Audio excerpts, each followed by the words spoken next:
You know, you were born in Australia, which is a hot spot for rugby. How were you personally introduced to the game? Family. I think right at birth, growing up in Australia, you've exposed to multiple sports, but my family in particular was a big rugby family, and I actually remember my old man sitting me down at the age of about 4 or 5 years old and putting a VCR tape, if you know what those are. Yeah, Not DVD, but an old VCR tape of a recording of an Australian rugby game, and from that moment I was pretty much hooked. So yeah. So early days. a lot of people in America now know about the haka, which is like New Zealand. So does Australia really have one of those? No, it's. I think it's only the Pacific Island teams, Yeah. just with their cultures and their Polynesian cultures that have those tribal dances before games. But the haka itself is pretty fun and intimidating experience. I've only seen it or faced it twice in my career, but both times you get goosebumps just Yeah. being opposite. So you attended King's College, which is over in Australia, Parramatta. So and you were playing for the Australian schoolboys at the time. What were those two experiences like? Incredible. So, bit of background: the King's School itself is one of the big rugby nurseries back home in Australia. I don't know what the equivalent would be like over here in terms of sports, but basically, it's one of the most prestigious and successful rugby programs in the country. So, choosing rugby and choosing King's School was an obvious choice for me. One, because I'd had uncles and cousins that went to the school as well, so a lot of deep heritage with my family. And then just from those early days, like massive aspirations to play what we called first 15 rugby, which is for the football and basketball. It was a dream come true, and because a lot of uncles and cousins have done that previously. And then I was fortunate enough to be in a pretty successful school side that had a lot of talented guys, and it's just through sort of progressing up the regional and domestic sort of rep teams. Yeah. So Australia is obviously a powerhouse of rugby. How do you think America is kind of stacking up compared to these bigger countries? Yeah, well, firstly, I'd like to say thank you for still recognising Australia as a powerhouse. There's Yeah. a little bit of turmoil in Australian rugby at the moment, but fingers crossed we can get through it. In terms of American rugby, I think as it's sort of been now for the last 10 years, they call it the sleeping giant of rugby. I think that title's probably thrown around a little bit too loosely at the moment, but with the introduction of Major League Rugby over the last couple of years, the exposure to the world has been amazing. And then with the Sevens program at the Olympics and on the world circuit, and the success that those guys have had has also been massive for USA Rugby. So still a bit to go. I think as it was with Major League Soccer, it's going to take some time to sort of get to that same level, but it's definitely on the right path. So things are going in the right direction. We were famous American rugby a few years ago because of the track. You know about the sprinter, the Carlos. Harlan Isles? Yeah, he was the fastest rugby guy. He's got famous on Instagram now and everything. So kind of got famous for that for a second. So after your time in college and everything, you played for New South Wales, which was a professional rugby environment. How was that transition from college to professional rugby? Amazing. A dream come true. As it is with all athletes in high school, your aspirations are to make it professional at some point. And different to over here is there's no draft system. So your talent is basically based on scouting and recruitment. And I was lucky enough that the New South Wales Waratahs, as a professional franchise, offered me a contract out of school. And I think to put things into perspective, and for you as well, Chris, it's pretty amazing to sort of grow up watching your heroes on TV as a teenager, and then one day being able to walk the same corridors and be at the same training paddock with them. So my first experience playing out of school, so as an 18-year-old, was playing with those guys that I'd watched on TV 12 months earlier, and it was just an incredible experience. I mean, that's like most of the world, to be honest with you. America, we're like the only ones who have drafts. I mean, besides Canada, which is, only in a few sports. So, you play with New South Wales. You have a few shoulder injuries that, kind of set you back for a bit. Mentally, how do you stay strong while being injured? Really good question. It's been a long journey and one that a lot of professional athletes have gone through before. For me, it was tough. Obviously, there's dark days. There's better days. And I think the biggest learning I gained from my setbacks and my injuries was that no one's going to change it for you. Only you can do the hard work, and only you can understand your situation and make a change and make a difference. So in my career, I've actually had 4 shoulder surgeries. Jeez. So the rehab on each of those is about 6 months. So there's a lot of time in the rehab and physio and sort of in your own head, questioning yourself and all of this stuff. But I will say the biggest influence that I had and motivating factor was the support that I had from my family. Yeah. And just that unwavering sort of support and reassurance that, whatever decision I make, they're going to support me 100%. So that was the big thing for me. I mean, surround yourself, with people who are better than you, or that old saying or whatever. So, I mean, I've interviewed a lot, good amount of professional athletes, and I feel like a lot of them have been through that same process of being injured. And I think what sets, like guys like you apart is that mindset and, surrounding yourself with those people that actually, help you recover and bounce back. So, what was your most memorable, kind of experience from your playing days in Australia? Couple. The first one would be my schoolboy days, playing high school rugby. That opportunity to sort of strip the sport back to its purest form, which is the enjoyment and the love of the game, and then having, your family rock up each and every weekend and support you on the sidelines and making a full day of it, which I'm sure is very similar to over here with high school sports. So that would probably be one of my early fond memories. Obviously with the New South Wales Waratahs, being able to play and train professionally with some big names back home in Australia was great. And one experience that comes to mind was scoring my first try for the New South Wales team at Suncorp Stadium, which is one of the biggest stadiums in Australia. So that was a pretty wild experience. And then I think before I came over to America, when I sort of didn't have that much direction in terms of what I was going to do next, it sort of just allowed me to take a step back and, again, just enjoy it and not put too much pressure on myself. And my last season of playing rugby in Australia, where there wasn't much pressure or expectation on me to go out each weekend, sort of just allowed me to express myself and enjoy it for what it was. So I'd say those 3 things. Yeah, and you mentioned going to America. So you go to America in 2015, where you're at F45 training and in a professional rugby organization. What made you move to America? Good question. I actually didn't have the mindset of moving over here when I first arrived. I came over with the plan of doing 6 months, basically to travel the world. When I was back home playing professional rugby, I wasn't able to travel the world like a lot of my friends did at the time. So given the opportunity, I thought, loving American sport, this was a great opportunity. And a month into my trip to America, I realized I didn't want to leave. So 5 years later, it's been one of the best decisions I've made.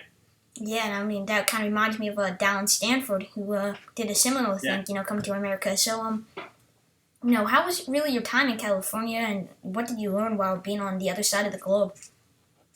I loved it. I think LA, where I was living in Santa Monica, where Dallin was as well at the time, was a pretty smooth transition from where I was living in Australia, in Sydney. There's a lot of similarities in terms of, that beach, coastal lifestyle, good weather, personalities of people are pretty similar. Obviously, that California lifestyle is very relaxed and slow and chill.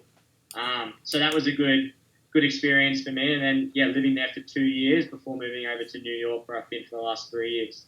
Yeah, and I mean, when you got that, you're in California, you mentioned you're loving it, and you get an offer from New York, to compete with the rugby here. I mean, what made you move to New York this time? So, at the time, the USA national coach, a guy called Mike Tolkien, had reached out to me, and there's a 3-year residency rule in international rugby that if you live in a country for 3 years, you're able to represent them based on your residential status. So he put in my head that there was an opportunity to do that. And coming over to New York, I had some friends over here, but also the rugby climate was pretty competitive, and I thought it was the best opportunity for me to continue to grow my game. Yeah, and so, I mean, you're kind of in the capital of the world, as many people call it. Adam Sandler, is known for calling it that. So, what's your time in New York been like? How you liking being in this huge city? I love it. It was, I'm not going to lie, coming from Australia in LA and then moving to the Big Apple for the first couple of months was intense hustle and bustle. And like coming into Manhattan and just seeing millions of people on the sidewalks and cabs and the subways, it can be overwhelming. And I think it took me about a year to sort of just take a deep breath, settle and relax and get into my groove of the city. But now that I've been here for the past 3 years, there's nowhere else in the world I think I could live. Yeah, and I mean, you mentioned the chilled back, laid back style of California, and then fast paced, over here in New York. So, rugby, United New York. I mean, you guys are in quarantine right now with the whole COVID, especially in New York. It's really bad. And I mean, how have you guys been staying fit and active as a team while being in quarantine? Tough, really is. So I think our squad is about 50-50 split in terms of guys that live in New York and international foreign players that are over here. So a lot of those international players have actually gone back to their home countries and got out of New York pretty early. But in terms of being able to stay fit and motivated, our strength and conditioning coach has basically given us all programs to be able to do at home based on what equipment we've got, and sort of just being as creative as possible. But now that we're sort of relaxing that isolation and able to go outside for little bits of time, we're able to do field sessions or running sessions as well. So I think the good thing about being a professional athlete as well is you're pretty motivated to stay fit regardless of the situation. So guys have used the opportunity ahead of them and made the best of it. Yeah, and you're in, this growing country when it comes to rugby-wise of America. So what's the biggest conception about professional rugby in America? A good question. I think there's two. So I think the first one, you'd look at the local fan base or the local perception. They look at professional rugby as sort of I don't know how to say it. Obviously the comparison's always football, right? Mm-hmm. And the difference for most is that rugby, we don't wear helmets or pads, so therefore, we're crazy. Why would you play a contact sport without helmets and pads? So you automatically get this badge of respect in terms of you guys must be crazy and tough. And once you sort of strip that back and have a normal conversation about what rugby is, people start to appreciate it more. And then from my perspective, coming to America, I think the one thing that I've loved the most is how passionate American sports fans are. They'll support, jump into any opportunity they can in terms of their local team or local franchise. And one thing I've loved is the atmosphere and the support that we get from our fans each week, which you see from all the other sports as well. They're diehards. Yeah, so I got, Buffalo Bills got some crazy fans, so I'm thinking of New York teams right now.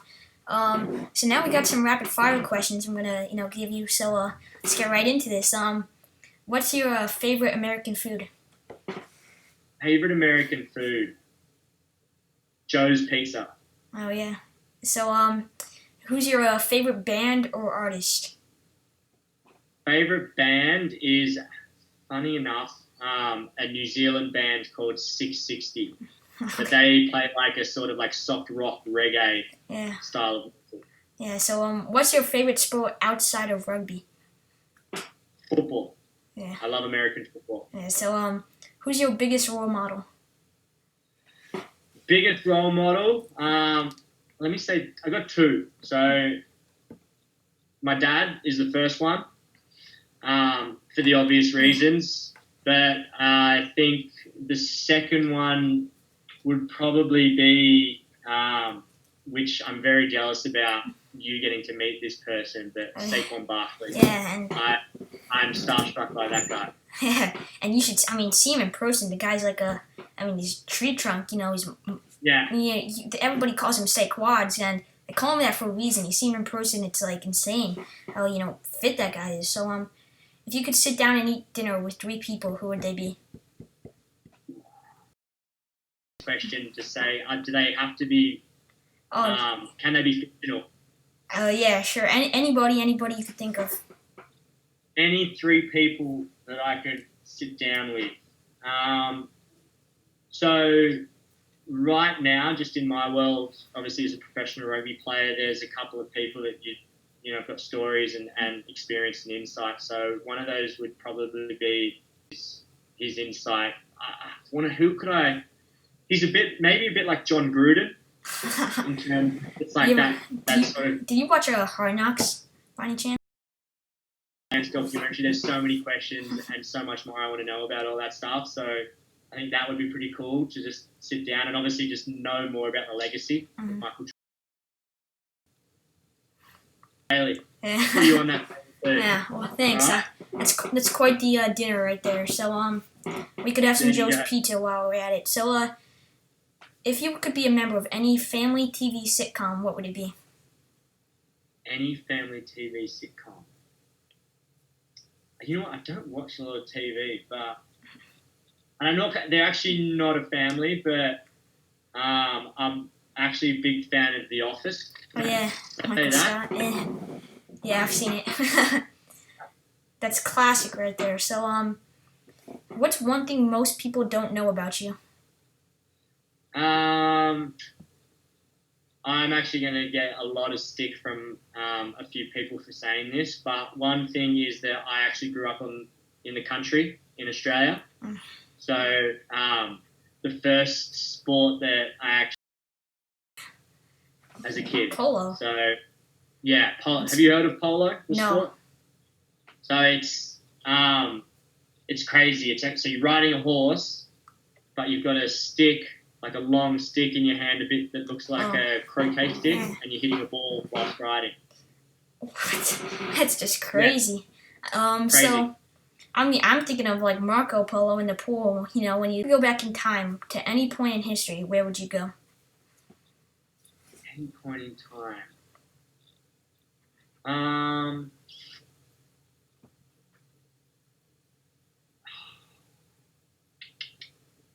Growing up, just in the story, I guess of that last thing of me growing up on the farm, riding horses and everything, one of my favourite movies was Dances with...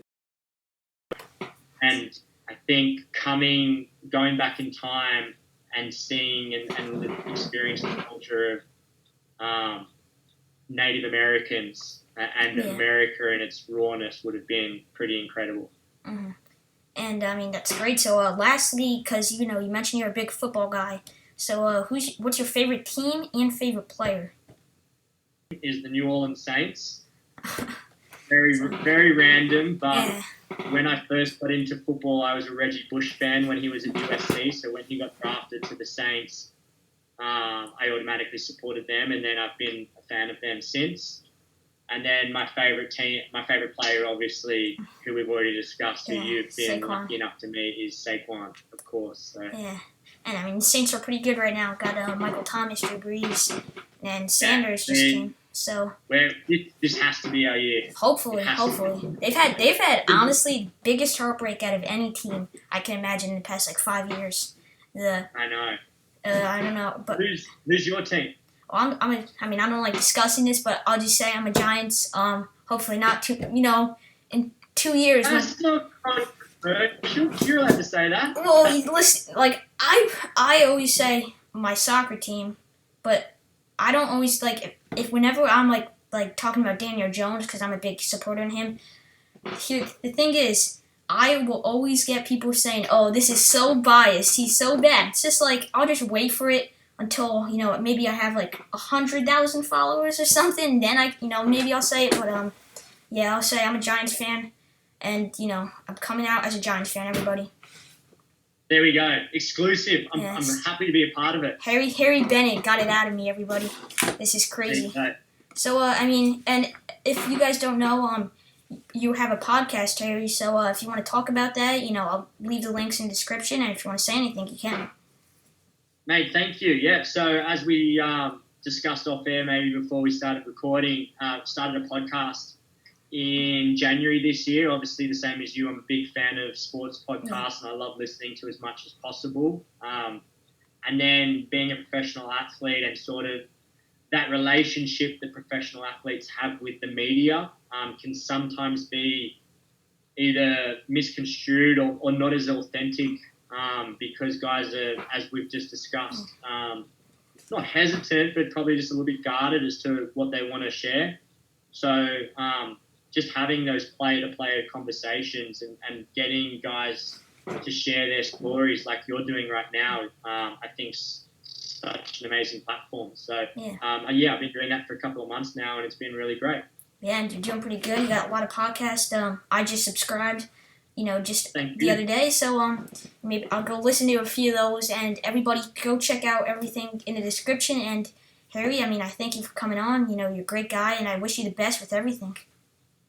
Chris, appreciate it. And obviously, you being in New Jersey as well, mate, you're not too far away from New York. So when we get out of quarantine and the rugby season starts up, I'd love to get you out to a game or a training session. Yeah, thank you. I was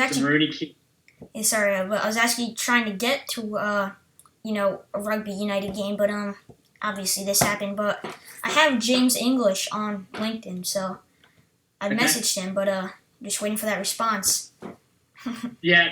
I love that you've said that. Thank you for saying that because a lot of us have been waiting for the responses from James as well. But, mate, I'm your guy. So any questions you have on rugby or New York rugby, reach out to me. And obviously, we'd love to get you to a game. Thank you. So I'm Chris Dailey from the Sports Crew, joined here by Harry Bennett. And we're signing off, everybody. See ya.